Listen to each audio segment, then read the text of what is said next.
Bueno, muy buenas tardes a todas y a todos. Vamos a dar inicio a este seminario virtual, la inmigración internacional en América Latina desde la experiencia de los jóvenes, que organizamos hoy para conmemorar el Día Internacional de la Juventud, que en realidad fue ayer, 12 de agosto. Es una fecha que se celebra desde el 2000 y es una oportunidad para destacar las contribuciones de los jóvenes a nuestras sociedades y también para reflexionar sobre los desafíos que ellos enfrentan en sus procesos de desarrollo personal. En la coyuntura actual nos pareció muy relevante poner el foco en el tema de la migración y justamente entonces este espacio va a ser un espacio para reflexionar sobre las experiencias de los jóvenes en la migración internacional y también conocer un poco acerca del panorama de la migración internacional vis-a-vis la población joven en la región y también conocer un poco sobre las políticas en esta materia. Agradecemos que todos se hayan unido a este espacio. Algunos temas de orden, les pediríamos por favor que muten sus micrófonos de manera que no haya interferencia en el sonido.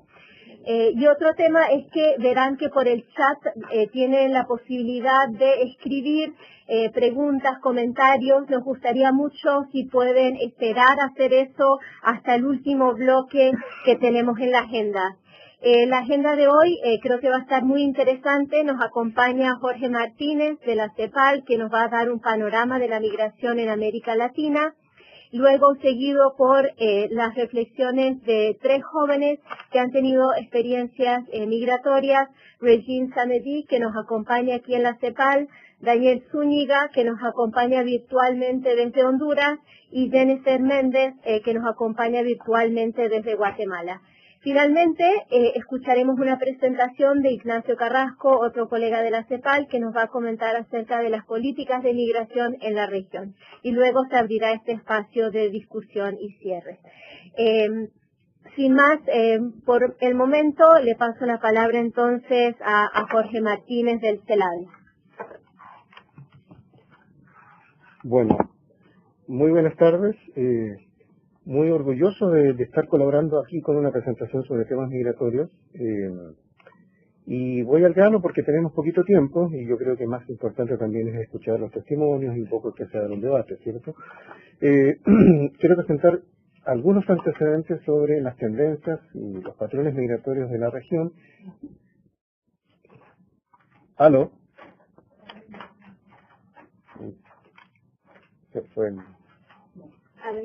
Vamos a subir el volumen. Parece que me están escuchando. Ahí. Hola, ¿se escucha? Bueno, sí. Ah, sí. Entonces, bueno, vuelvo a introducir. Bueno, encantado de estar colaborando en esta presentación y voy a ir al grano. Lo que quiero mostrar es algunos antecedentes sobre las grandes tendencias y patrones migratorios de la región, que es un poco el trabajo acumulado que hemos hecho en la División de Población, en el CELADE, acá en los CEPAL, y mencionar un poco, describir algunas de las urgentes problemáticas en este contexto. De más está decir que los temas migratorios se han vuelto moneda corriente en estos tiempos. Y en ese sentido es muy necesario que se puedan establecer discusiones, relevar antecedentes y ponerlos en difusión. Hoy se escucha hablar de temas migratorios en prácticamente todos los lugares. No hay país que no esté influenciado por estas temáticas y bueno, hay varias cuestiones al respecto. Lo que quiero comenzar entonces es mostrando que en la región tenemos 4 grandes patrones que han acompañado los procesos de desarrollo. Por supuesto no me voy a referir aquí al desarrollo, que es una idea muy cara al pensamiento social y económico, y particularmente en los CEPAL, pero sí quiero, cuando hablamos de desarrollo, nos estamos refiriendo de aumento del bienestar. cierren sus micrófonos. Por favor, les pedimos que cierren sus micrófonos porque si nos genera mucha interferencia ya es difícil que se escuche al ponente. Sí, por favor. Entonces decía que hay 4 grandes patrones, podríamos incluir algunas otras cuestiones, pero básicamente América Latina se caracteriza, por lo menos desde hace unos 60 o 70 años, por ser una región de emigración, principalmente un rasgo que además de las coyunturas de disminución reciente hacia los principales destinos, prevalece todavía en el acumulado. Un poco al revés, una inmigración histórica de ultramar, principalmente europea, pero no exclusivamente, también asiática, también africana, y que ha dejado huellas profundas en las instituciones, en la democracia, en la educación. Tiene una relativa vigencia que es muy interesante de analizar en un marco de desaceleración respecto al pasado, pero tiene que ver con inmigración más bien temporal y más bien calificada. Otro gran tema. El capítulo de la migración intrarregional es un capítulo especial en nuestros países y básicamente por la vigencia histórica de estos desplazamientos y las oportunidades que se asume pueden generar para las comunidades, las familias, las personas sobre todo, y en el medio las personas jóvenes. Eso yo creo que es un tema muy relevante en el contexto de nuestros intercambios migratorios. Y después agregamos también la migración de retorno, que tiene una característica que es la constancia. Siempre está presente y ha coexistido con los otros 3 patrones, aunque si bien es cierto, la migración de retorno tiene encontradas lecturas porque no es una migración usualmente libre, decidida, sino que tiene un alto componente en algunos periodos y para algunos países y para algunas personas de coerción, o sea, de deportación. Bueno, ¿puedes pinchar la presentación? Perdón, pero estamos... La siguiente, por favor. Sí, lo que decía los patrones migratorios, y tal vez de pronto podríamos agregar a todos estos 4 algunas otras situaciones como la movilidad temporal, la movilidad transfronteriza, que son temáticas que derivan de esos patrones. Podríamos también incluir el tránsito, que es un tema emergente, muy desafiante para el tema de las políticas, el tema de las discusiones. En total, uno podría mostrar que latinoamericanos y caribeñas, en total alrededor de 30 millones residen fuera de su país de nacimiento, que es una definición bien básica y operativa de la migración, pero muy útil para efectos de su medición, su caracterización, su análisis de problemáticas y propuestas de diversas iniciativas al respecto. En términos de una visión resumida sobre cómo se comporta la inmigración en nuestros países, en la región misma, lo que uno advierte con nitidez, y esto ha sido muy documentado en los trabajos de la CEPAL, es que hay una tendencia ya irreversible de predominio de la inmigración de la propia región en los países. O sea, esa es la situación media que impera, en contraste con la que podría apreciarse en los años 70 y todavía más atrás en el tiempo.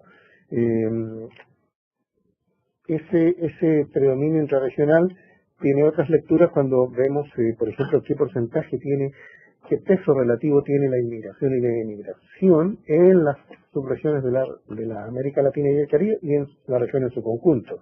En la región en su conjunto es una abstracción, por cierto, pero el porcentaje de emigrados sobre la población total es más elevado que el de la inmigración. Y eso es concordante con lo que describí al comienzo sobre el predominio patrón extrarregional. Lo más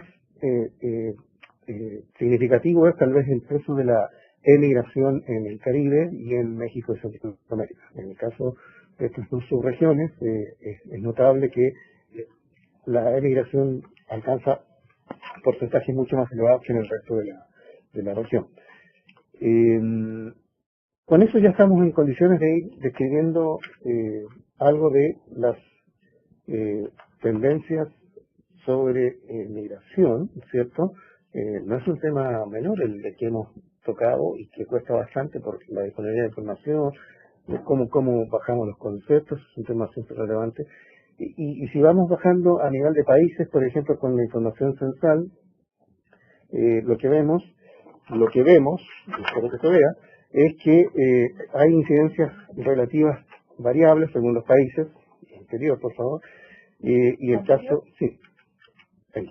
Y el caso más llamativo de incidencia relativa es el de Costa Rica, donde casi un 10% de su población es nacida en el exterior. Definición operativa de migración. Puede haber más, puede haber personas que transitan las fronteras, trabajan temporalmente. Y bueno, ese es un tema que nos llama la atención porque el grueso de la población inmigrante en Costa Rica es de origen nicaragüense y en estos meses se ha asistido a un probable aumento de la migración nicaragüense en Costa Rica y ahí ya existen redes, existen comunidades, existen diversos mecanismos que seguramente están propiciando la acogida de nueva migración en el contexto actual que estaría viviendo Nicaragua. Otros países tienen incidencias relativas menores y números menores, y claro, el caso de Argentina es el del mayor número, por una tradición histórica, digamos, con sus países vecinos y no vecinos, no limítrofes, como el caso de Perú y recientemente Colombia. Y en el caso de Venezuela, bueno, este es un país que tiene un acumulado, ahí en estas cifras que estamos mostrando, es una inmigración más bien antigua, fundamentalmente de origen colombiano. O sea que ahí tenemos un panorama más o menos sucinto. Vemos la próxima, por favor. En el resumen de la migración por destinos, lo que más llama la atención siempre, esto se exhibe en diversos foros y reuniones, es el predominio de los Estados Unidos como destino, que es bastante marcado, y a este le sigue el patrón intrarregional que describíamos hace un rato, y otros países, particularmente el caso de España. Si vemos la próxima lámina, vamos a encontrar que artificialmente, eliminando a los mexicanos, las personas de origen mexicano residiendo en los Estados Unidos, eliminándolo de nuestros cómputos, vemos que el panorama cambia un poco y ya es la mitad de la migración no en los Estados Unidos. Y eso tiene que ver con énfasis en agendas y, como no, las discusiones actuales tan sensibles respecto a la migración mexicana en los Estados Unidos y la migración latinoamericana, centroamericana en dicho país. Pero además lo que vemos es el aumento relativo, el peso fuerte de la migración intrarregional. Otra vez el tema de las oportunidades. Bueno, si vemos la composición, la anterior. Si vemos la composición de el origen geográfico de los inmigrantes, hay una tendencia que en cierto modo puede estar alterándose algo en los últimos años, pero en general hay una tendencia a que los principales grupos de inmigrantes en los países que los registran en sus operaciones censales, también en sus encuestas, pero sobre todo en sus operaciones censales, provienen de países limítrofes. Eso es como un patrón propio de la región, que estaría siendo alterado en parte por la migración reciente de los últimos 5 años desde Haití y la migración más diversificada y en expansión desde Venezuela. Ahí nos ponen en alerta estas tendencias, estos patrones. Otra característica relevante de la migración es el tema de la composición por género, básicamente a través de la participación de mujeres. Es una abstracción ahí con mucho resultado de resumen y de sumatorias y registros, pero lo básico es mostrar que en una mayoría de países con datos disponibles de inmigración predominan las mujeres. Eso quiere decir que ya se ha dicho reiteradamente en múltiples ocasiones que la migración intrarregional, especialmente, ya que es el patrón intrarregional, tiene rostro femenino. Esto tiene que ver con muchas cuestiones de agendas de políticas y discusiones de todo tipo. Y entonces, en ese sentido, esta última parte de la presentación la quiero dedicar a esto que llamamos, o podemos describir como las urgentes problemáticas. Y yo le llamo, o nosotros le llamamos acá en la CEPAL urgentes porque están exigiendo respuestas ya. No es un tema solamente del siglo XXI, que lo va a ser el tema migratorio, y por eso el interés de discutir estos temas en contextos como este, de conmemoraciones, de temas asociados a la juventud, sino que además porque es un tema que viene a establecerse, como lo estuvo siempre por lo demás en el pasado. No es que migración sea un tema de la última década. es un tema de la historia misma de la humanidad, del desarrollo, del capitalismo, ¿por qué no? Pero las suficientes problemáticas que exigen respuestas adecuadas y ya tienen que ver con fundamentalmente el patrón migratorio extrarregional, aunque no les es exclusivo, pero en el fondo hay situaciones que son más complejas de manejar. Ese es tal vez el gran salto. Y eso nos habla básicamente de lo que ya ha sido consensuado entre muchos actores y actrices, entre los jóvenes que conocen de esto. Es el tema de las discriminaciones de todo tipo, las cuestiones de la xenofobia y el racismo en sus más diversas expresiones. Pero en lo inmediato, y en el caso de América Latina y particularmente en algunas naciones de Centroamérica en estos tiempos, está esta problemática insoslayable que es la niñez y adolescencia migrante no acompañada. Está también el tema de la migración irregular, que es un asunto que generalizadamente se ha ido reconociendo como un problema urgente y que ya parece tener algunos consensos de salida. Están las temáticas de las deportaciones, las detenciones, básicamente cuando se trata de detenciones arbitrarias, cuando se trata de detenciones de niñas, niños y adolescentes. ¿Cómo es posible que estemos hablando de que exige una urgente salida el hecho de que existan niñas, niños, adolescentes detenidos? Bueno, están los temas de los flujos mixtos, personas en situación irregular, entre la trata, entre el tráfico, entre buscando refugio, devueltos, en fin.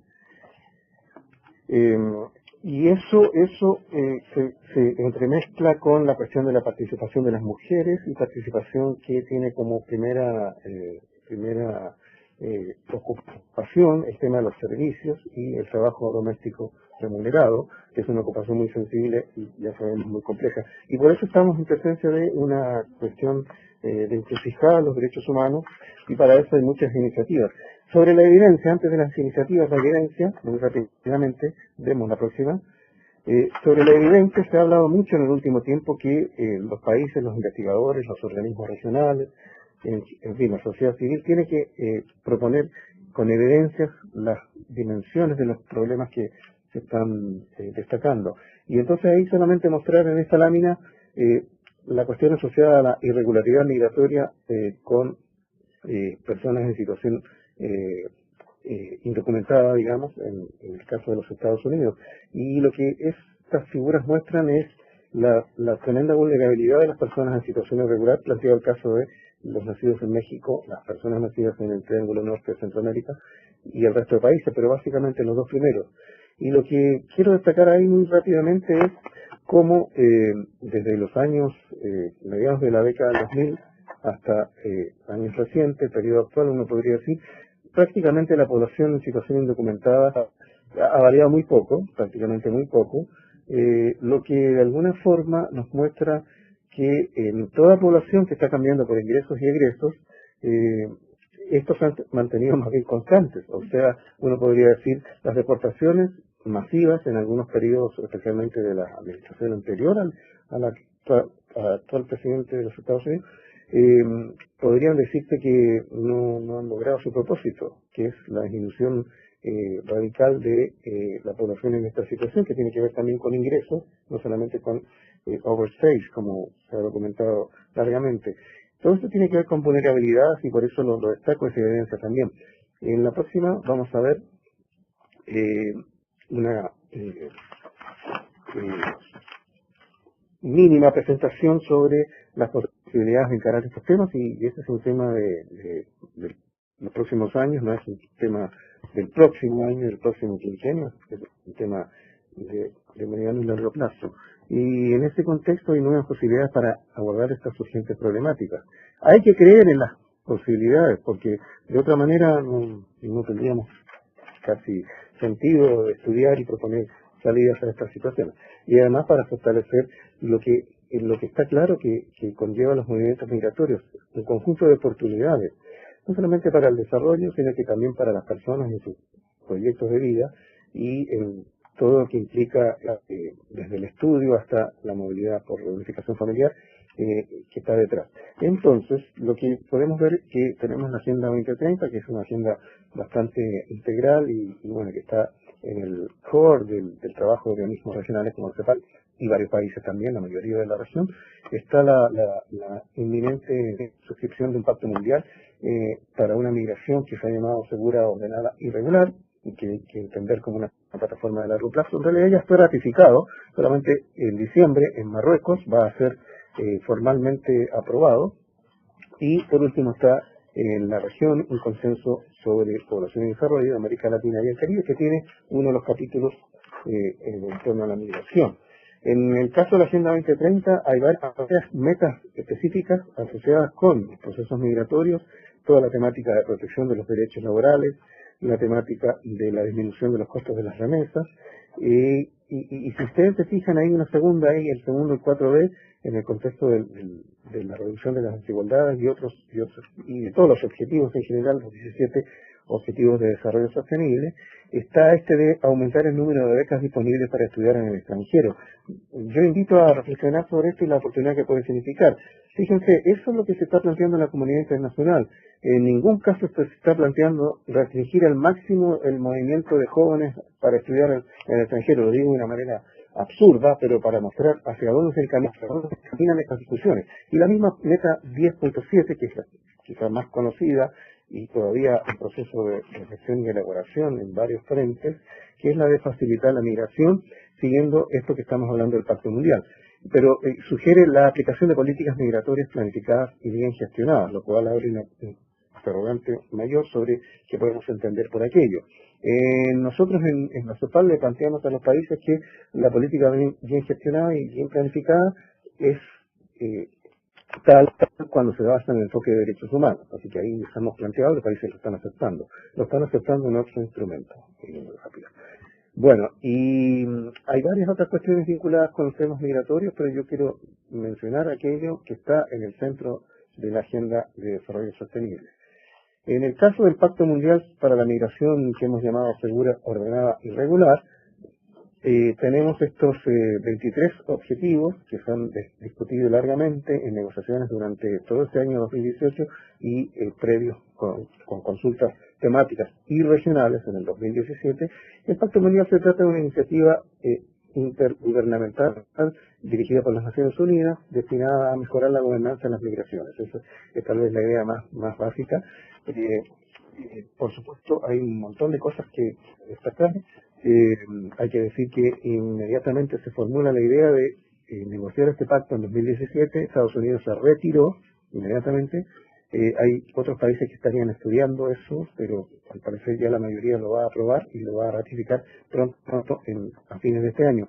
Hay varios objetivos, y digo varios principios en torno a los 23 objetivos, y yo quiero destacar que hay algunos que tienen que ver con la importancia de la persona, el tema del debido proceso, el desarrollo sostenible, vinculado con la Agenda 2030, los derechos humanos, y está también en estas discusiones siempre presente el tema de la soberanía nacional, y ahí está. Pero a la vez aparece el interés superior del niño, los temas de cooperación internacional en ámbitos bastante amplios, y hay un sinfín de temas que yo invito también a reflexionar y a conocer y a hacerse partícipe y con un espíritu crítico también de los mismos. Y por último tenemos el tema del consenso de la integridad sobre población y desarrollo, que recientemente tuvo su reunión la semana pasada en Lima, en términos de la conferencia del mismo nombre que se ha establecido en el 2013. Básicamente ahí lo que destaco es que hay uno de los 8 temas prioritarios que tiene que ver con migración internacional, y este consenso contiene medidas prioritarias y en ese contexto, si bien no son vinculantes, sugiere compromisos, sugiere seguimiento, sugiere creación de indicadores, sugiere participación de la sociedad civil, sugiere creación de conocimiento, y es un tema, en mi opinión, sumamente relevante de mencionar, y recientemente se ha reunido la conferencia y ha dado ratificación a la necesidad de dar cumplimiento a varias de las medidas prioritarias. Claro, y ahí está el tema central. Falta mucho todavía, hay muchos desafíos pendientes. Hay países que han ratificado sendos convenios de seguridad social, de protección de trabajadores migrantes, pero no los han implementado correctamente y otros ni siquiera los han ratificado. ¿Qué tema que tenemos por delante? La última presentación, por favor. La última. Respecto al tema del consenso de Montevideo, destacar ahí, por ejemplo, algunas de las medidas prioritarias, que es eso de incorporar la migración en todos los asuntos en las agendas de distinto tipo, y, por ejemplo, brindar asistencia y protección a todas las personas independientes de su condición migratoria. Esto es así, entonces no podríamos aceptar que alguien diga sí, solamente para los regulares, y los irregulares no. Ya hemos visto que toda esa temática está en plena discusión. Eso básicamente es lo que quería presentar en esta breve resumen. Muchas gracias.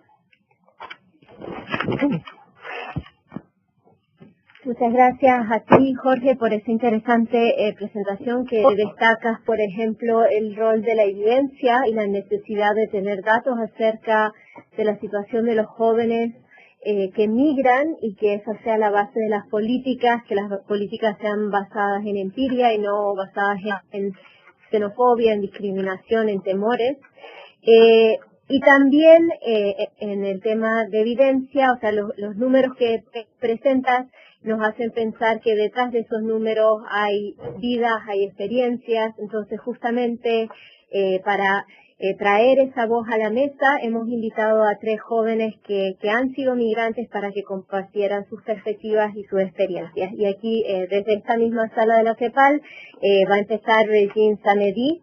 Adelante, Regine.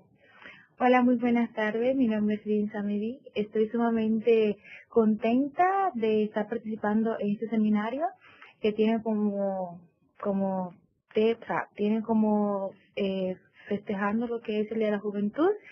Y bueno, aquí le diré mi pequeña experiencia, y una de las razones que me motivó a migrar a Chile fueron varias, pero la que puedo destacar fue en busca de oportunidades, más en la parte laboral y en la parte de educación, porque donde estaba, en República Dominicana, soy haitiana, nacida en Haití, pero que en República Dominicana. Mis padres emigraron conmigo, y desde la edad de 2 años hasta 19 años viví en República Dominicana.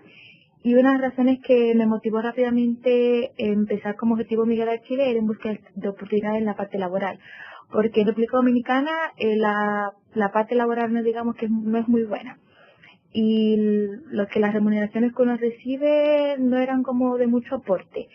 Y también vengo de una familia que tiene necesidades y viene de una pobreza, por lo cual que estando en República Dominicana no era como de mucha ayuda. Entonces tuve como meta migrar a Chile para entonces tener una mejor oferta laboral y poder contribuir en algunas cosas que necesitaba mi familia, y también en la parte de educación, porque en República Dominicana al no tener un buen empleo no podía costear mis gastos universitarios, por lo cual dije, si migro a otro país será más fácil, ya que ahí podré tener un buen empleo, y de empleo podré costear mi carrera y todo por el estilo. Mi experiencia en Chile, digamos que ha sido buena, porque en el mismo momento que vine,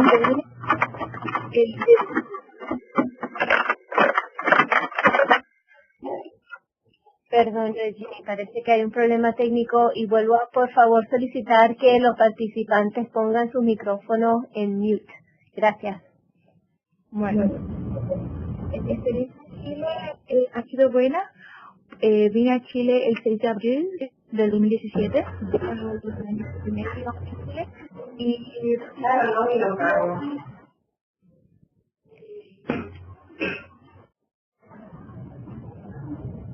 Por favor, apagar los micrófonos, que se escucha que es una interrupción a la ponente, por favor. Mi experiencia en Chile me vine a Chile el 6 de abril del 2017, llevo alrededor de un año y medio en Chile, y al mismo momento que vine pude encontrar lo que fue una buena oferta laboral, por lo cual digo que no pasé malos ratos, a diferencia de muchas personas que cuando migran a un país por primera vez, que no tienen digamos, un familiar esperándolo, que no tienen ya un trabajo propuesto y todo eso, en mi experiencia no me tocó así. A pesar de que viajé sola, a la edad de 19 años viajé a Chile, actualmente tengo 20 años de edad, no ha sido mala mi experiencia. Digamos que ha sido buena y de muchos buenos beneficios también. Bueno, respecto a desafíos me he tenido mucho para la inserción. Porque digo, hay desafíos cuando hay, por ejemplo, una barrera lingüística, que en mi caso no la hubo, porque al vivir en República Dominicana, a pesar de que soy haitiana, pude tener lo que es ya aprendido el idioma español, por lo cual no fue como un gran desafío. A diferencia de muchos compatriotas míos que cuando llegan acá, por tener lo que es la barrera lingüística, no saber el idioma, se les hace sumamente difícil lo que es insertarse en la parte laboral y todo eso, pero en mi caso no fue así, por haberme criado en República Dominicana. También puedo decir que que la mayor motivación que tiene un joven para emigrar a un país es en busca de oportunidades. En busca de oportunidades y también una mejor calidad de vida para uno mismo y también para los familiares que también esperan mucho de nosotros también. Y digo que nosotros también como jóvenes migrantes podemos aportar en muchos espacios ciudadanos y también podemos ser de gran ayuda y colaboración también para la sociedad. Muchas gracias, Regine. A continuación, vamos a invitar a Daniel Zúñiga, que nos acompaña desde Honduras, a abrir su micrófono. Únicamente él. Que abra su micrófono, por favor, y la palabra es suya.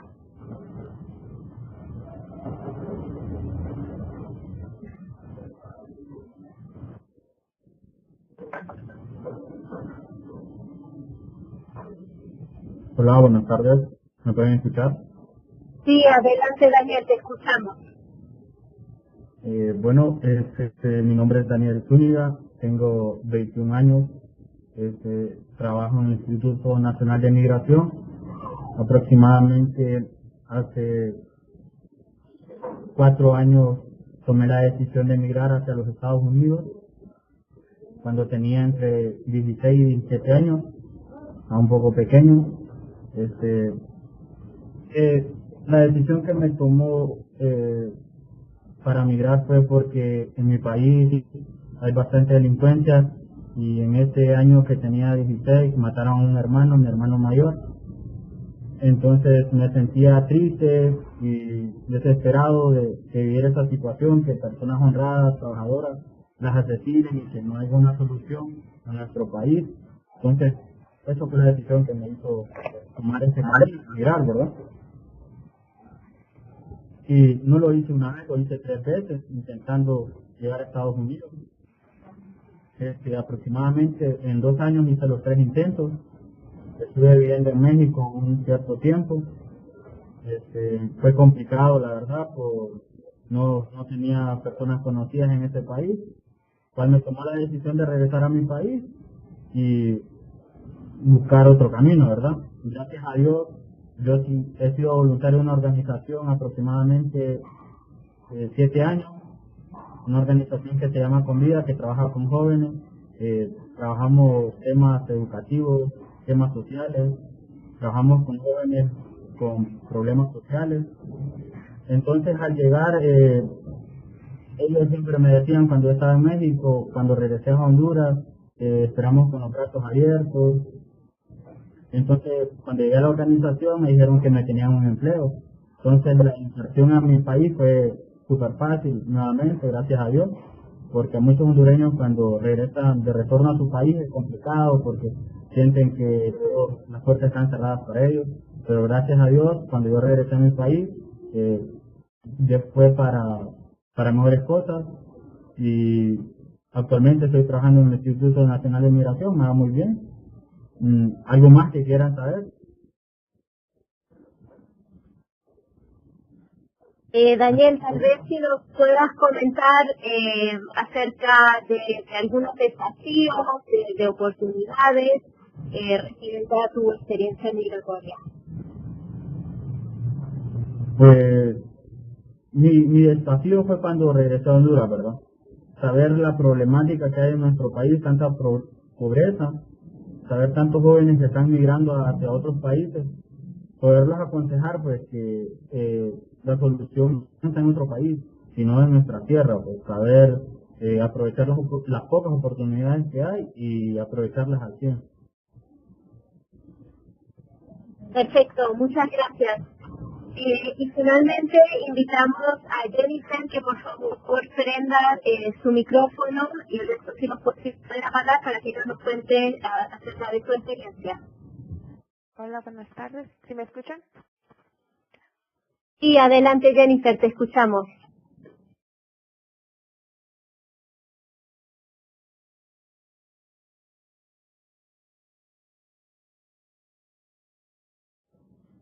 Jennifer, por alguna razón te dejamos de escuchar, inténtalo otra vez. ¿Ya me escuchan? Sí, ahora sí. Ah, ok. ¿Qué me escucharon lo último? Nada, solo escuchamos que dijiste si te escuchábamos. Ah, ok. Mi nombre es Jennifer Méndez y es un placer estar aquí con ustedes. Y pues les voy a platicar un poco de cómo fue que emigré. Prácticamente yo acababa de cumplir 16 años. Fue por una decisión de mis padres. Porque mi papá ya tenía 2 años de haber estado en Estados Unidos y mi mamá quería ahora sí que reunificar la familia y fue como me llevó a mí y a mi hermano con ella.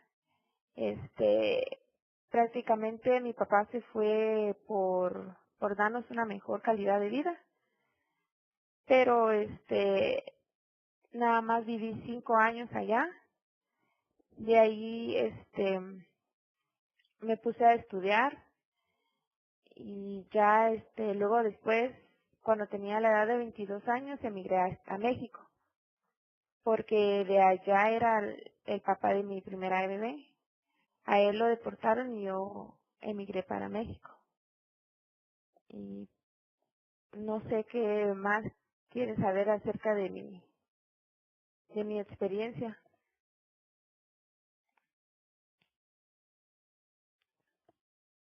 ¿No? Sí. Te quería preguntar también que se nos podías comentar un poco de tu experiencia de retorno a tu país, a Guatemala.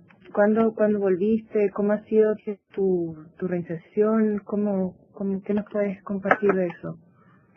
Pues apenas acabo de regresar en noviembre del año pasado y sí ha sido un poco difícil volver porque hay mucha violencia, mucha falta de, ahora sí que trabajo, y sí ha sido, ahora sí que es un desafío también por el problema de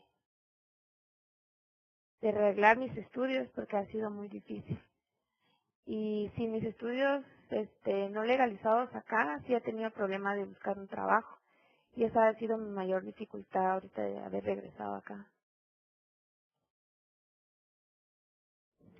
Perfecto. ¿Y hay algo que quisieras agregar pensando en que en este minuto hay muchos jóvenes que están escuchando y que están conectados, que pudieras como transmitirles alguna idea tuya o algún mensaje? Pues ahora sí que mejor quedarse uno en su propio país y echarle las ganas porque uno piensa que yendo a Estados Unidos uno va a tener un mejor futuro. A lo mejor sí en el momento en que estás allá, pero ahora sí que a la hora de tu regreso ya cambia totalmente porque lo que haces tú allá se queda allá, al menos que tú ¿cómo les diría? Hagas algo para estar en tu propio país, pero de lo contrario, ahora sí que echarle las ganas en tu propio país. Gracias. Perfecto, bueno, muchas gracias a Regine, Daniel y a Jennifer que nos han ayudado un poco a contextualizar y ya vemos en tan solo estas 3 reflexiones la diversidad de las experiencias, de las motivaciones, también la diversidad en las opiniones sobre si la migración a otro país es un buen camino a seguir para desarrollar una trayectoria profesional o laboral. Entonces, en total y en definitiva, es un tema complejo de la migración y la juventud que claramente tiene diferentes expresiones y diferentes experiencias. Ahora vamos a invitar a Ignacio Carrasco a dar su presentación que se va a enfocar sobre las políticas de migración en la región. Adelante, Ignacio. Hola, buenas tardes. Muchas gracias por esta invitación a conversar un poco en torno a los vínculos entre migración y juventud. Y bueno,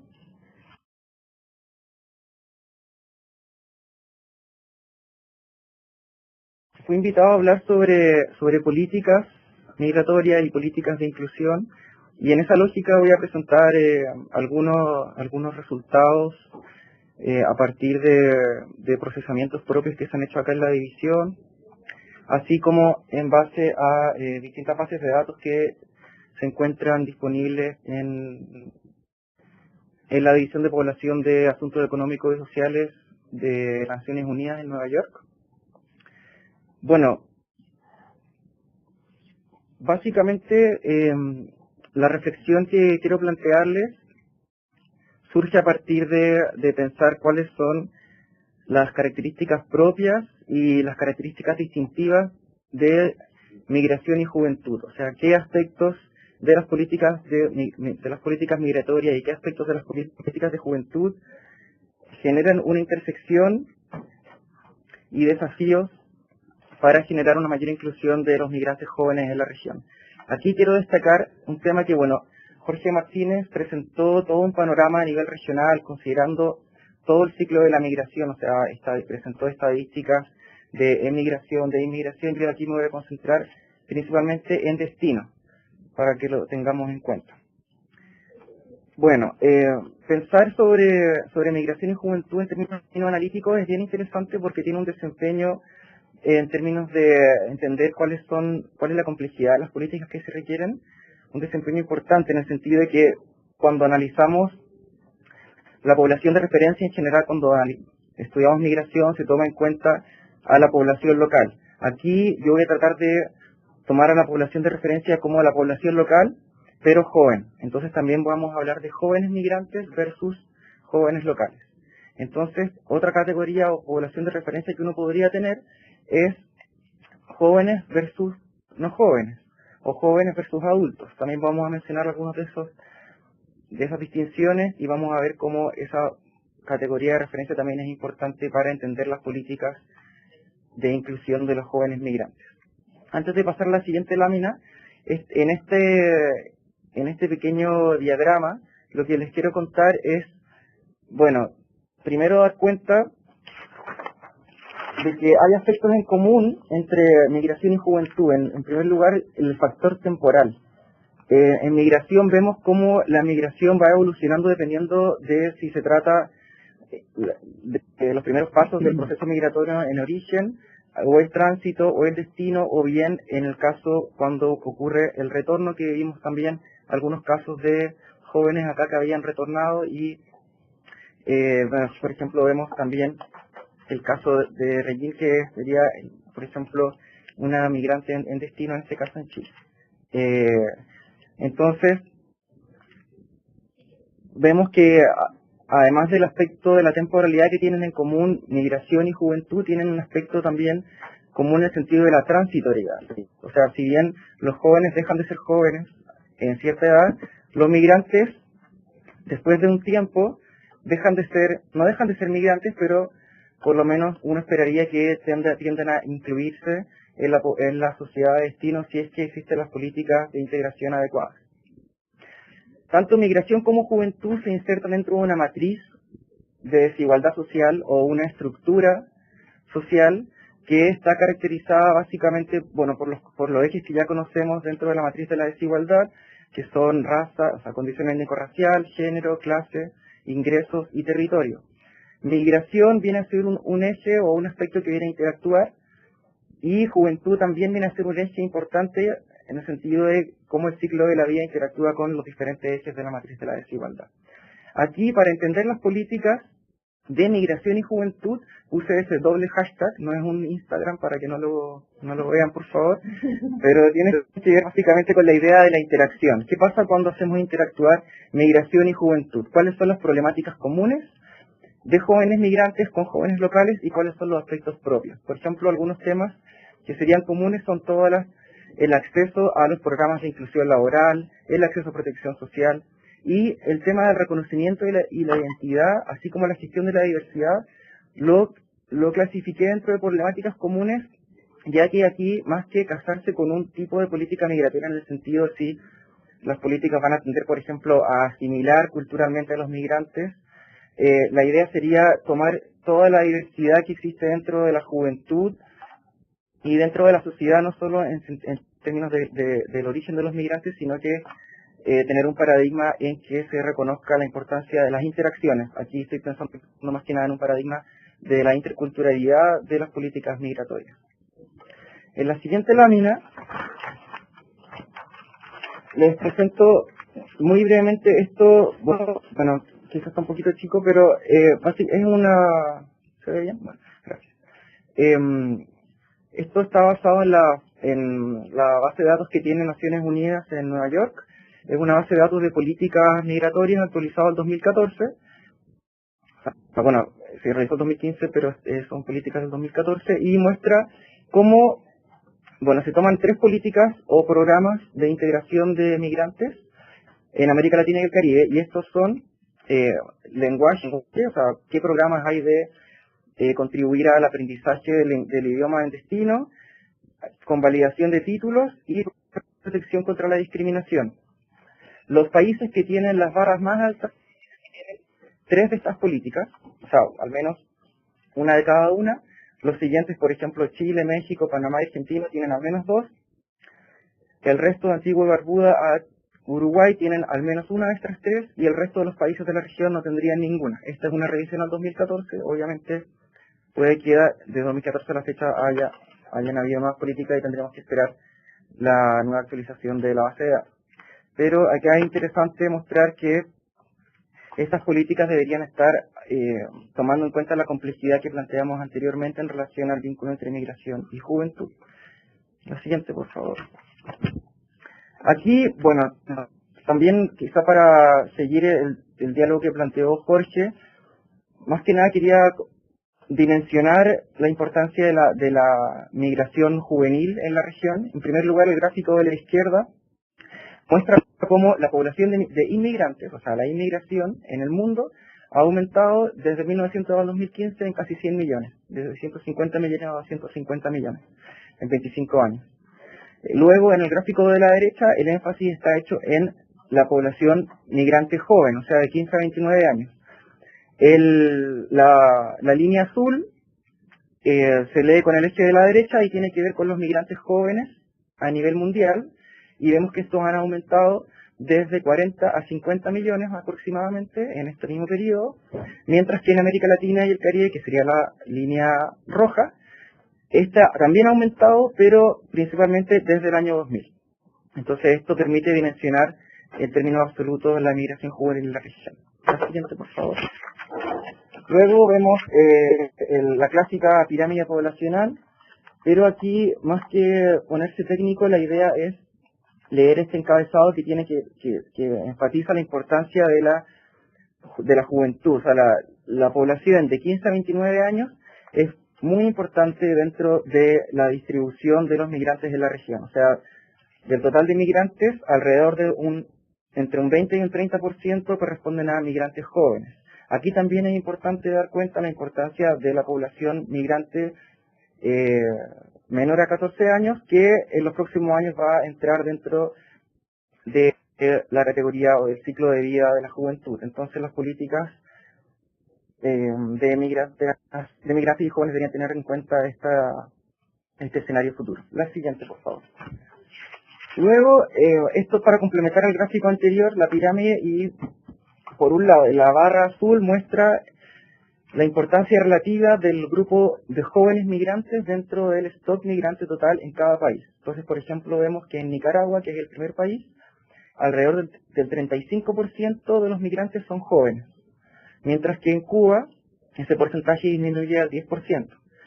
Luego el punto rojo lo relativiza en relación a la población local de ese país. Entonces, por ejemplo, vemos que si bien los jóvenes son importantes dentro del stock de migrantes, a nivel relativo, los jóvenes, en comparación, en este caso, la categoría de referencia de la población juvenil del país de destino en particular, no es tan importante en términos relativos, en general es menor al 5%, y esto tiene una implicancia de política importante y que tiene que ver con que el gasto público de las políticas hacia los migrantes no debería ser tan elevado, sino que más bien debería ser un desafío estratégico de cómo incorporar los migrantes jóvenes dentro de las políticas migratorias y cómo también dar cuenta de los aspectos distintivos de los migrantes jóvenes que vimos anteriormente. La siguiente, por favor. Quería, por favor, aquí la siguiente porque me equivoqué en poner la lámina, entonces la siguiente. Esa, gracias.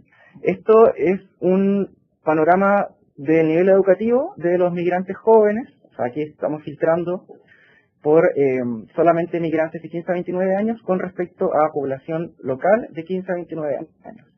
Y este gráfico básicamente muestra que los niveles educativos son muy similares entre locales y migrantes jóvenes, con la excepción de República Dominicana, donde los locales tendrían un nivel educativo mayor. El punto rojo se lee con el eje secundario, que son años de estudio.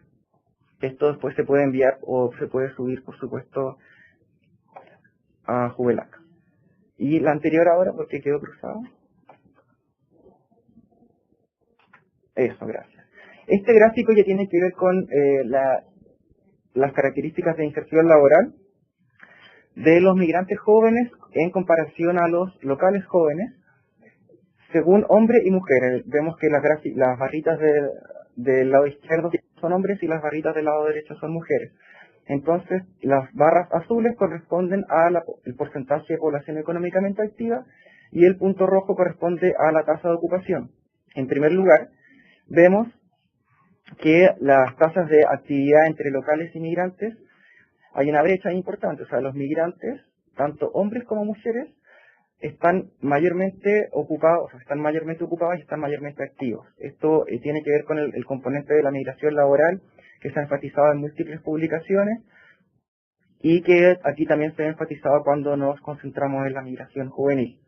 Ahora, si vemos las brechas de género, por ejemplo, tal y como planteamos anteriormente en relación a la matriz de la desigualdad, vemos también cómo, al comparar locales hombres versus locales mujeres, estas brechas que existirían a nivel estructural dentro de los países se estarían reproduciendo a nivel de la migración. Eso es un tema bastante interesante y que también cabe preguntarse si vale la pena abordarlo mediante políticas migratorias específicas o políticas de inclusión laboral donde los migrantes sean parte. La siguiente, por favor. Y la siguiente. Y la anterior, por favor. Sí. Esa. Y finalmente un gráfico clásico de brechas. Y aquí básicamente se plantea, se analiza el indicador de población migrante adulta y joven, local y migrante, que está participando en sectores de baja productividad. Y vemos cómo, en primer lugar, los jóvenes migrantes tienen una mayor participación en sectores de baja productividad que los jóvenes locales. O sea, vimos que, si bien hay un nivel educativo similar entre joven y local, entre jóvenes migrantes y locales en cada país de destino, habría una brecha importante en términos del acceso al mercado laboral formal. Luego, el segundo punto tiene que ver con que las brechas, o sea, la distancia que existe entre los jóvenes, al compararlo con los adultos dentro de cada país, son mayores, con la excepción de Argentina. Pero, por ejemplo, si vemos el caso de Brasil, vemos que la distancia entre el punto rojo, que corresponde a los migrantes jóvenes, y el punto azul, que corresponde a los jóvenes locales, al compararlo con la categoría de la derecha, en este caso la población de referencia de adultos, migrantes y locales, esa brecha disminuye. Eso es un tema bastante interesante que también tiene que ver con la particularidad de la inserción de la población migrante joven en estos países. Y en tercer lugar, vemos que si bien existe esta diferencia en términos de brechas, en algunos países parece ser que los jóvenes estarían insertándose, o sea, los jóvenes en general. Vimos anteriormente que también se puede tomar como a todos los jóvenes, independientemente si sean migrantes o no, y compararlos con la población adulta. Aquí vemos que efectivamente en la mayoría de los países, no en la mayoría, pero por lo menos en 5 de ellos, sí, en la mayoría, perdón, Argentina, Chile, Costa Rica, México y Uruguay, parece haber una mejora en términos del acceso de los jóvenes versus los adultos. Eso es un tema interesante también a destacar.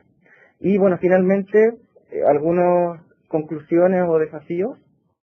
La siguiente lámina, por favor.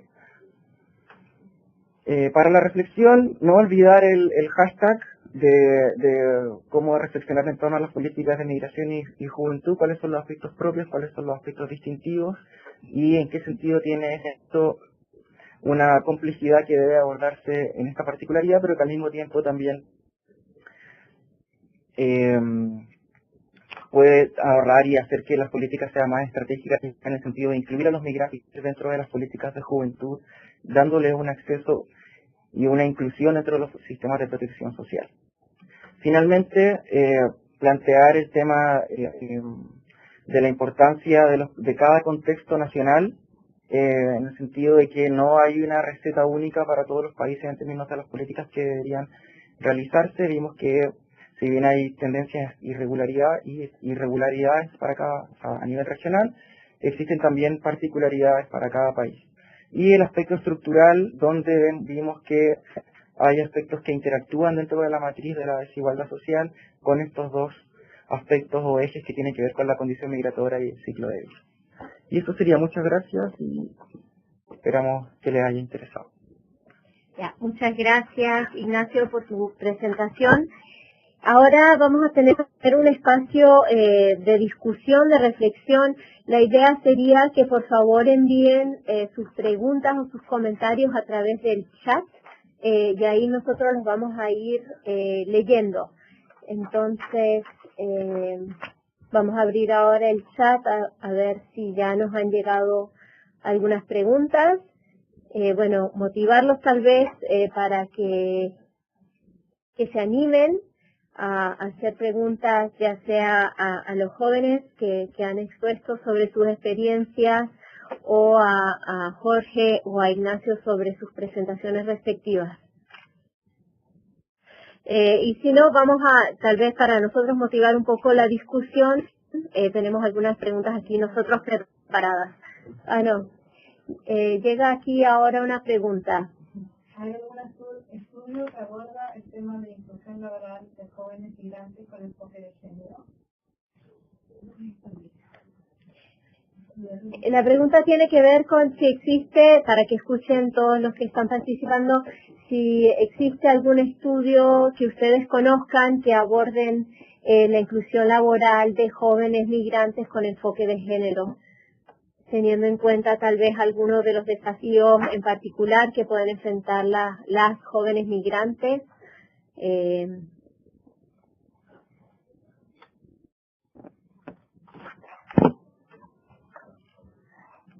Sí, contestando a esa pregunta que es muy pertinente, sí, ya existen varios estudios, digamos que no es que no se conozca nada. Existen varios estudios a nivel regional, en algunos casos nacionales, y preocupaciones por elaborar protocolos entre países, por elaborar bancos de datos, por un sinfín de iniciativas. Y claramente el tema de género, inserción laboral y género en general, digamos, en términos más amplios, es uno de los temas, como vimos, está en uno de los componentes del Pacto Mundial que se ha estado discutiendo, negociando.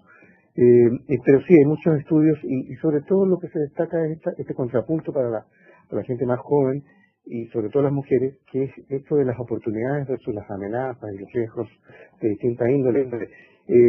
Parece ser que cuando hay mayores cuotas de capital humano, por ejemplo, mayor educación, manejo de idiomas, las posibilidades de enfrentar los riesgos son mayores.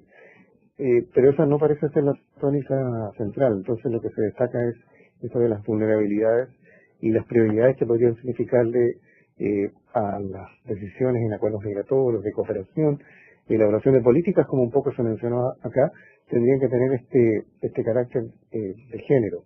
Y algunas experiencias son relativamente pertinentes y han avanzado, pero en general la situación sigue siendo de mucho desafío.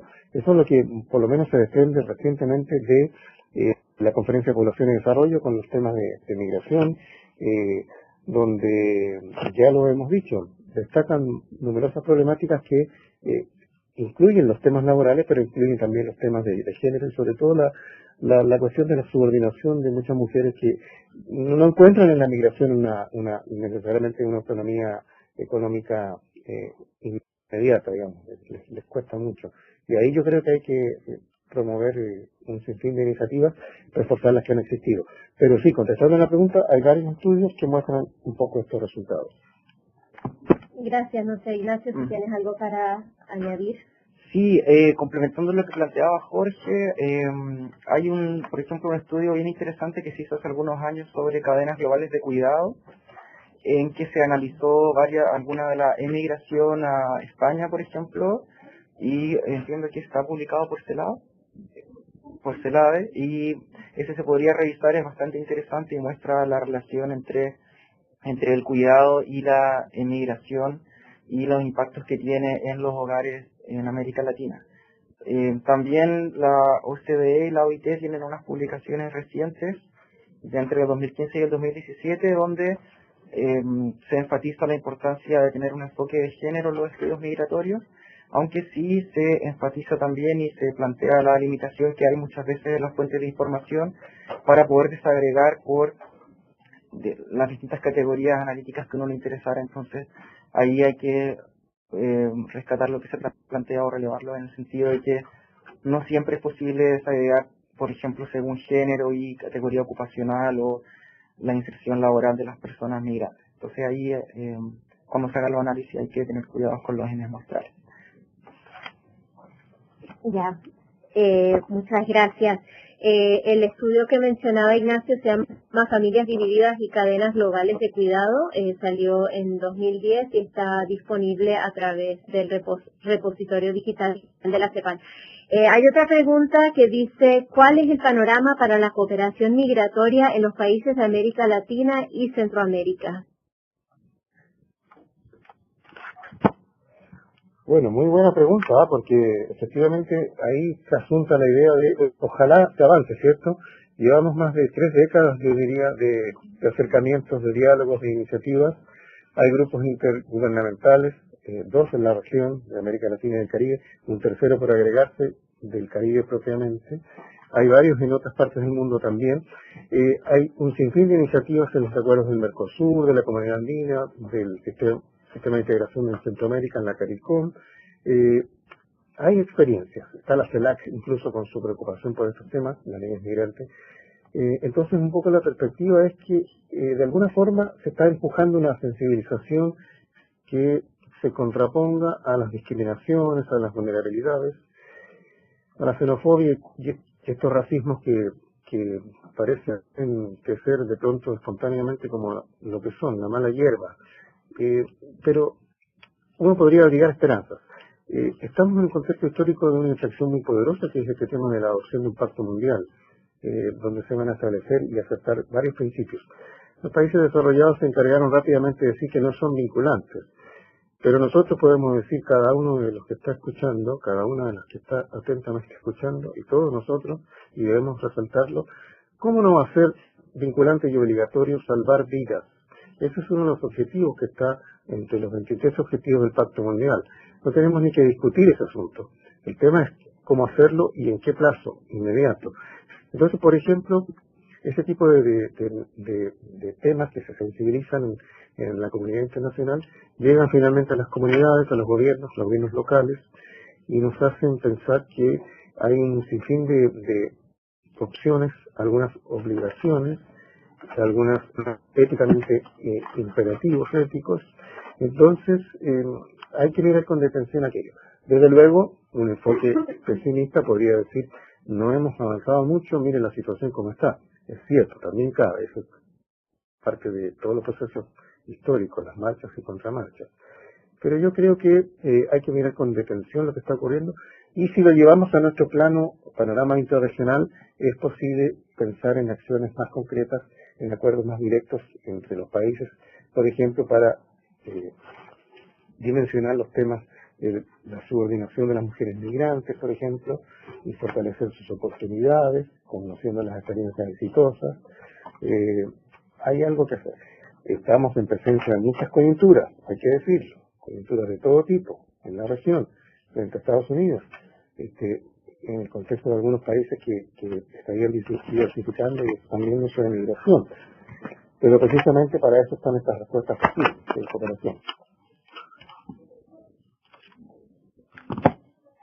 Sí, quizá también complementando lo que planteaba Jorge, que bueno, prontamente va a salir una publicación de la División de acá de Desarrollo Social, donde que creo que Jorge es coautor, de hecho, con un colega acá, Carlos Maldonado, donde se aborda todo el tema de la institucionalidad social migratoria en América Latina, y ahí van a poder ver este escenario de la región. Y bueno, si mal no recuerdo, se planteaba la importancia de, que haya habido un mayor desarrollo a nivel del ámbito internacional de los marcos jurídicos normativos y también nacionales, y que habría todo un desafío en términos de la implementación de políticas nacionales, en el sentido de la dimensión más organizativa y también la dimensión fiscal de la institucionalidad.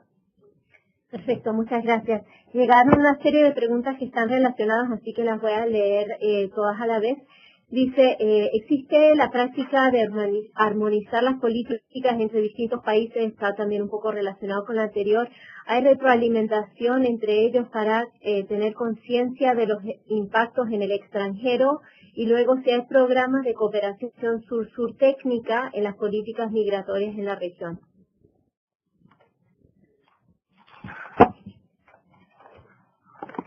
Bueno, la pregunta ya es más avanzada, ¿cierto? Proviene de alguien que está investigando, que está interesado en temas técnicos y de cooperación. Fíjense que de lo que hemos visto en estas presentaciones, así muy a la rápida por lo demás, pero lo que hemos visto es que cuando se consensúan en algunas temáticas urgentes como la irregularidad migratoria y se abordan algunos marcos de análisis, se cae inmediatamente en la necesidad del multilateralismo, de los acuerdos, de la cooperación de todo tipo. Entonces, en ese sentido, uno podría esperar en los próximos años más que un repliegue de esta cooperación, un avance y un mejoramiento.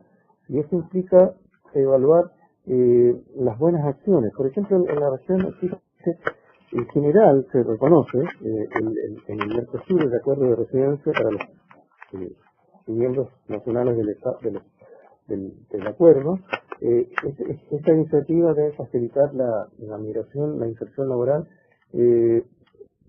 tratando de reducir las vías de irregularidad. Cuando esto se fomenta y se difunde, hay un primer frente de ataque frente a esta condición tan negativa para los procesos migratorios y sobre todo para las personas. En ese contexto creo que ahí hay un tema sobre el cual ya existen un sinfín de iniciativas y hoy día existe el consenso, y no solamente a nivel regional, sino que a nivel mundial. Se supone que el acceso a la regularidad migratoria, también visto ya para las personas que están en situación irregular en los países, es una práctica altamente deseable. Nadie podría decir, ningún académico, ningún activista de sociedad civil, ningún representante de organismo regional alguno, ni del Estado, ni gobierno local, que no es indiferente, digo que es indiferente el proceso de regularización, es siempre necesario. El tema es cómo se lleva adelante, cómo se mantiene en el tiempo y cómo efectivamente se traduce después en una inserción más exitosa de las personas, digamos que ese es el gran punto. Los países están consagrados a estos temas, ya se vio recientemente en varios informes que nos han prodigado sobre la necesidad de la regularización de la población migrante. Este no es el caso de otros países de destino extrarregional, entonces ahí también hay todo un desafío. Así que yo creo que con eso contesta un poco la cooperación sur-sur, caso del Mercosur, caso también de otros espacios de integración. Es un asunto que hay que mirar con detención y sobre todo exigir lo que se acuerda y no se cumple cabalmente. Perfecto. Ahora, Daniela, ¿tiene algunas preguntas para nuestros jóvenes expositores? Sí, yo quería preguntarle a Regine, a Jennifer y a Daniel, desde su perspectiva y a partir de su experiencia, ¿qué podrían contarnos del aporte que los jóvenes migrantes hacen a los países y a las sociedades a las que llegan?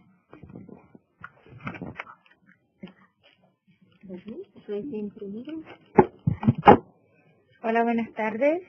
Daniela otra vez.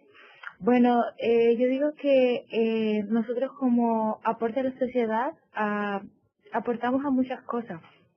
Por ejemplo, en la parte laboral, nosotros aportamos en diferentes ámbitos y también en la parte social, que digamos, también con nuestras ideas, nuestro pensar, también ayudamos a solucionar problemáticas, también llegamos a crear nuevas soluciones, a dar respuestas a muchas preguntas, o sea, de muchas maneras u otras, como joven inmigrante aportamos mucho a la sociedad. O sea, somos como un más positivo para la sociedad. Perfecto, muchas gracias, Regine. No sé, Daniel, ¿cuál sería tu opinión sobre la pregunta que hizo Daniel ahora recién?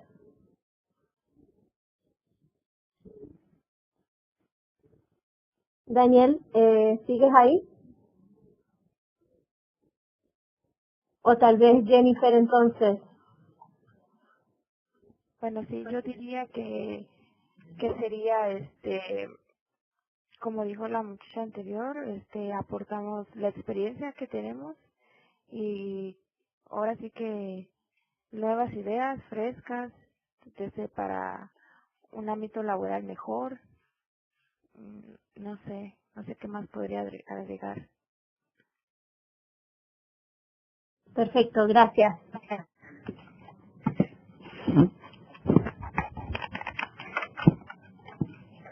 Ahora, otra pregunta, también, ¿qué piensan ustedes que podrían hacer las comunidades a las cuales han llegado para facilitar su inclusión? ¿De qué manera las sociedades podrían hacer que ese arribo sea más positivo, digamos?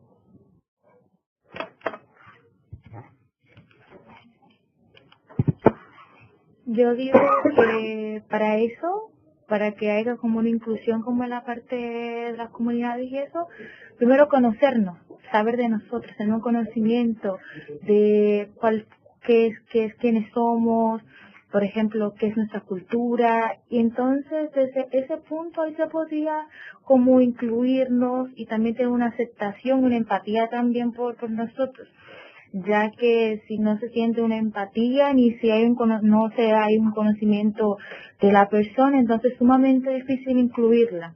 Y también tener un tema de tolerancia, claro, ser sumamente tolerantes, tener un conocimiento también de la persona o del país, no sé, donde venga la persona, y también tener un poco de empatía. Será como muy bueno tener esos tres aspectos para que pueda haber una buena inclusión. Ya, muchas gracias, Regine. Jennifer.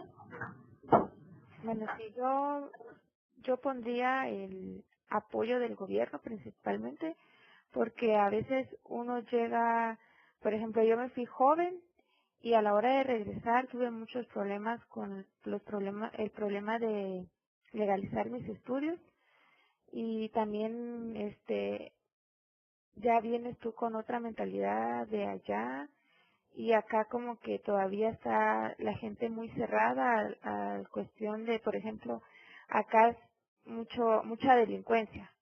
Por ejemplo, yo traigo 2 tatuajes y ya acá ya me discriminan por el simple hecho de tener 2 tatuajes.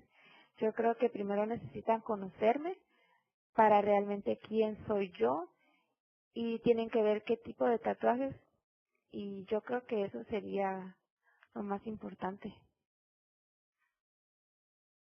Muchas gracias, Jennifer. Llegó otra pregunta que dice, ¿existe alguna iniciativa para que los empresarios de Latinoamérica pierdan el miedo a contratar profesionales que recién llegan a sus países? Esto en vista de lo complejo que es insertarse en el campo profesional, ya que los empresarios tienen mucha desconfianza de la formación que traen los migrantes. Bueno, es cierto que puede haber desconfianza, pero fíjense que en general el empresariado en general está abierto a la contratación de personas de otro origen. Y ahí hay una especie de contrapunto con el tema del reconocimiento de competencias y reconocimiento de calificaciones en algunas ocupaciones, sobre todo la medicina, por ejemplo, es un caso paradigmático. Pero si existiese este prejuicio de los empresarios y cómo erradicarlo, yo creo que hay que hacerles ver toda la cuestión de la innovación, cómo acompaña la innovación los procesos contemporáneos, qué está pasando con las revoluciones tecnológicas, digitales en este contexto actual, qué pasa con la evolución demográfica de envejecimiento de las estructuras por sexo y edad de las poblaciones, lo que hace pensar que se necesitan personas jóvenes provenientes de otros países, tal vez más jóvenes, tal vez más con mayor crecimiento demográfico, que también va a ser mermado en el mediano plazo, ¿no? Y entonces un poco la cuestión pasa por hacer ver que estas contribuciones potenciales tan relevantes se pueden convertir en contribuciones reales con arreglo a una cuestión fundamental que es la juventud trae por definición innovación y ayuda a la competitividad. Entonces yo creo que eso se entiende y lo debe entender el grueso del empresariado. No opinaría que hay tanto prejuicio, pero de que lo pueda haber también puede ser. Eso por un lado. Y por el otro lado, ya aceptando que no hay prejuicio, lo que hay que fomentar desde los estados es la cuestión de la protección de los derechos humanos de las y los trabajadores. Eso a troche y moche. Sí, bueno, quizá dos puntos específicos. Recuerdo el año pasado cuando fuimos a un evento de SOFOFA acá en Chile sobre el Pacto Mundial. Se planteaba que esta agrupación gremial estaba apoyando, por ejemplo, ciertos tipos de visas para migrantes y con eso facilitaba también todo el proceso de convalidación de competencias. Entonces estos acuerdos público-privados muchas veces son muy beneficiosos para acelerar los procesos de inserción e inclusión laboral. También en un seminario que estuvimos hace unas semanas, o ya casi más de un mes, en San Salvador se planteaba también en Colombia que habían agencias públicas de empleo que actuaban también como puente entre los migrantes retornados y el sector privado, en el sentido de apoyar la convalidación de competencias que traían luego de haber estado en Estados Unidos, por ejemplo, o en otros países. Muy interesante, gracias. Otra pregunta que llega dice, siempre se habla de países que han ratificado acuerdos pero han fallado en su implementación y con frecuencia tiene que ver con el hecho de que no se trata de acuerdos vinculantes. ¿Se prevé que en un futuro estos acuerdos adquieran el carácter de vinculantes y se pueda, en consecuencia, aplicar sanciones y penas a los estados que los incumplan? No, seguramente nunca va a haber sanciones porque no pueden darse esas situaciones, pero hay tratados que son obligatorios y que en cambio el Estado que los incumple puede ser demandado por la propia sociedad del país. Eso yo creo que es el tema central, exigir lo que sea obligadamente contraído, ¿no? Se incorporó en la Constitución, en normativas o leyes, o no se hizo, pero se ratificó un instrumento internacional, sobre todo en el plano de derechos humanos. Entonces ahí cabe la exigencia y la organización de la sociedad civil, por ejemplo. Este es un tema muy apasionante de todo el siglo, entre paréntesis. no va a evolucionar tan rápidamente. Yo creo que ahí contesta un poco el tenor de la pregunta. De todas maneras, los acuerdos que no son vinculantes, también son relevantes, son parte de lo que se denomina el soft law, que tiene que ver con iniciativas de distintos tipos, resoluciones, declaraciones, en el marco de acuerdos intergubernamentales, de Naciones Unidas, de organismos regionales, hemisféricos, que van empujando, sensibilizando, instalando lenguajes y haciendo ver lo inapropiado que es, por ejemplo, hoy en día, a pesar de que se utiliza todavía, pero cada vez uno puede atacarlo con más bases, la palabra ilegal, una persona ilegal, inmigrante ilegal. Es impresentable utilizar esto en la jerga de gobiernos, en un marco de discusión académica, en la sociedad civil. Se utiliza todavía algunos medios de prensa, pero cada vez son arrinconados. Eso refleja el significado de las palabras que utilizamos y cómo estamos utilizándolas realmente. En el caso de la situación de género, por ejemplo, también se evidencia que cada vez más hay un reconocimiento de la necesidad de que este sea un eje de todas las iniciativas de los gobiernos. Y hay varias al respecto. Atrasadas, sí, pero hay varias. En el caso de la niñez migrante, vimos que era uno de los principios rectores en el interés superior del niño en el contexto del Pacto Mundial de Migración. Eso es relevante. Hay marchas y contramarchas. Y en eso se nos va a ir también todo el siglo XXI con los temas migratorios. Es probable que en un ambiente de mayor envejecimiento, de menor crecimiento, esto es muy interesante, los jóvenes, como por lo demás lo prevén varias iniciativas, varias teorías y reflexiones sobre el devenir demográfico de las poblaciones, de las sociedades en definitiva, es probable que los jóvenes se vuelvan más escasos, en realidad va a ser así, pero sobre todo en términos de propiciar intercambios migratorios. Eso habría que analizarlo con mucho detalle en cada caso nacional. Hay un sinfín de posibilidades metodológicas, más allá de las opiniones que se puedan formular. Así que un poco es en ese contexto que hay que mirar el futuro, lo vinculante, cómo llevarlo a que se cumpla, gran tema. Lo no vinculante tiene mucha importancia, muchas cosas obligatorias no se cumplen, no se obligan en la práctica y hay que hacerlas exigir, y muchas cosas no vinculantes concurren con diversas obligaciones en la práctica. Por ejemplo, en el caso de la Agenda 2030, es claramente no vinculante, ningún Estado está obligado a conseguir los 17 objetivos, pero sí que están comprometidos con ellos. Ahí hay una línea divisoria que prácticamente desaparece. Muchas gracias, Jorge. Si no hubiera ninguna pregunta adicional, pasaríamos entonces al cierre, en que vamos a dar a cada uno de los ponentes un pequeño espacio para que dé sus últimas reflexiones sobre el tema de juventud y migración, y luego pasaríamos al cierre por parte de mi colega Daniela. Ignacio, no sé si tiene... Bueno, sí, quizás testimonios que dieron. Sí, ya. Fue muy interesante escuchar los testimonios que dieron los tres jóvenes. Muchas gracias. Y refleja también la complejidad de todo esto que vimos acá, o sea, del vínculo entre migración y juventud, de aquellos aspectos distintivos y aquellos aspectos propios de cada uno de estos ejes analíticos y experiencias también.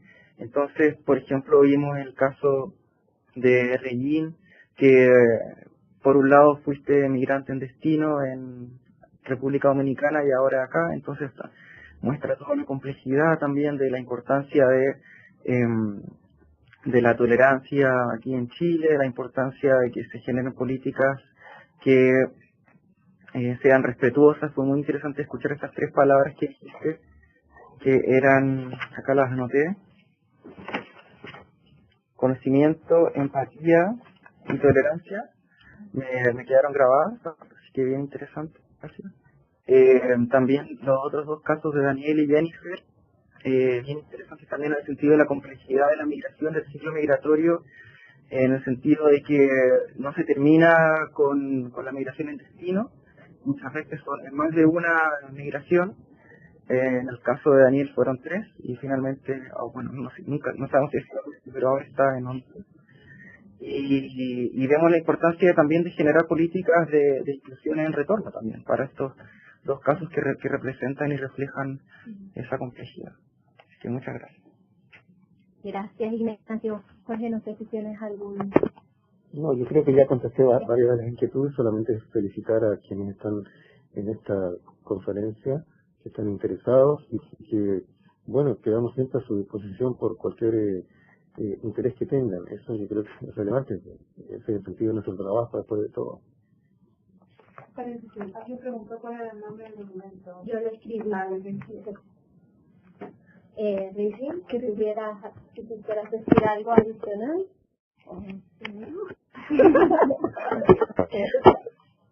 Nada, exhortar a cada joven que siempre tenga objetivos en la vida, que siempre ande de mejorar su calidad de vida y que siempre se ponga objetivos siempre a largo o medio plazo en su vida, ya que como joven tenemos que como apreciar o también trabajar en ese momento que tenemos de juventud y prepararnos. Es como aprovechar el 100% esta oportunidad que tenemos y siempre tener objetivos en la vida y siempre buscar las oportunidades que sean mejores tanto como para uno como tanto para sus familiares que también son parte de nuestras vidas.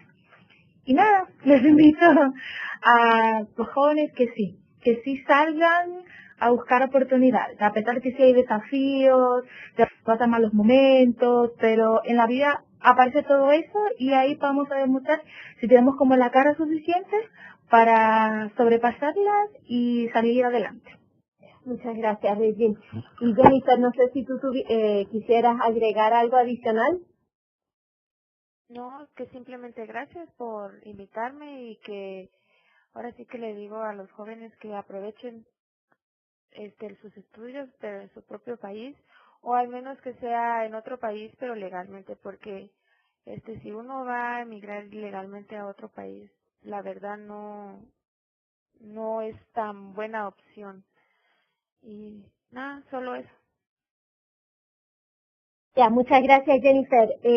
Y para recordarles que las presentaciones van a estar disponibles a través de Jubela, que es el mismo sitio a través del cual accedieron a este espacio virtual. Ahí van a estar las 2 presentaciones que escucharon esta tarde, así como la grabación del seminario completo. Pasaría entonces ahora la palabra a mi colega Daniela para que dé un cierre. Daniel, ¿estás ahí?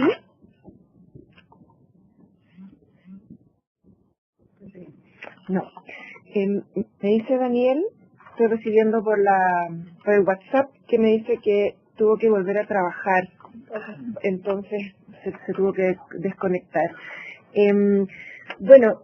Yo creo que ha sido súper interesante tener esa combinación de una mirada desde los estudios, que es lo que han presentado Jorge e Ignacio, con la experiencia concreta y real que se hace por lo demás muy corto, estos pocos minutos en que tanto Regine como Jennifer como Daniel nos contaron un poco de los motivos por los cuales ellos decidieron desplazarse de sus países. Algunos es por reunificación familiar, por buscar nuevas oportunidades, en fin, salieron por motivos de violencia. Eso es muy importante también. Y en definitiva, yo me quedo un poco como con lo que dijo Ignacio, aunque sea un poco majadero, pero pienso que las brechas que se presentan en las condiciones en las cuales se pueden o no insertar los jóvenes cuando migran, están estos elementos que dijo al comienzo Regine, que son el tema de la tolerancia, del conocimiento, de la empatía y lo que dice Jennifer de la convalidación de los estudios. tener la posibilidad de que la experiencia que se ha acumulado en su país de origen o en un país intermedio antes de retornar al propio, es importante poder tener la certeza de que ese esfuerzo que se hizo y ese trabajo que se realizó sea reconocido y por lo tanto eso te abra otras oportunidades. Yo creo que hay mucho que trabajar y no sé si hay alguna pregunta. ¿Habrá llegado alguna más? No ha llegado ¿No? ninguna adicional. Entonces con esto agradeceríamos a nuestros 5 ponentes, Jorge Martínez, Ignacio Carrasco, Regín Samedi, Daniel Zúñiga y Jennifer Méndez, y a todos los que nos acompañaron en esta conmemoración del Día Internacional de la Juventud. Un cálido saludo desde Santiago.